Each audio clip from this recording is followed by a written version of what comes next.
Katika video hii utakwenda kuangalia namna ya kuweza kuangalia matokeo ya kidato cha sita pale yatakapoweza kutoka. Matokeo haya yamekaribia kutoka, yataweza kutoka ndani ya mwezi huu. Kwa hiyo hakikisha unatazama video hii mwanzo hadi mwisho ili uweze kuelewa namna rahisi ya kuweza kupata matokeo haya pale yatakapotoka. Hatua ya kwanza kabisa utaingia kwenye Google, sehemu ya Google search, utaandika pale NECTA. Ukishaandika NECTA utaweza kuisearch.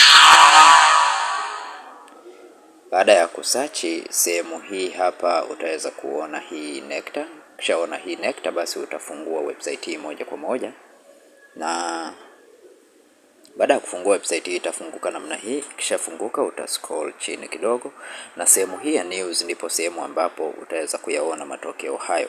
Lakini hatua nyingine unaweza ukaja kwenye vidoti vitatu hapa juu. Baada ya pale utakuja kwenye sehemu hii ya result, then moja kwa moja utakuja kwenye ACSEE, maana yake ni Advanced Certificate of Secondary Education Examination, ambayo ni matokeo ya kidato cha sita. Sehemu hii hapo utaweza kupata linki ya mwaka 2026. Unachotakiwa kufanya ni kugusa tu katika linki iliyokuwepo chini yake pale, na hapo utaweza kuona center zote, na unachotakiwa kufanya ni kuchagua center ambao unataka kuangalia matokeo yake. Kwa kiurahisi tu utaweza kuangalia.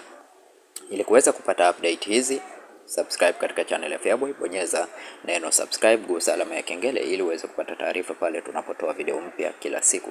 Lakini pia kisha umelike video hii na kushare kwa wengine wengi zaidi ili waweze kupata taarifa hizi na waweze kujua namna ya kuweza kuangalia matokeo ya kidato cha sita pale yatakapokuwa tayari yametoka. Lakini pia join katika grupu letu la WhatsApp kwa mafunzo mbalimbali, link ipo katika description ya video hii, na tuandikie katika sehemu ya comment section unasubiria matokeo haya ukiwa mkoa gani hapa Tanzania. Asante na karibu, tukutane tena.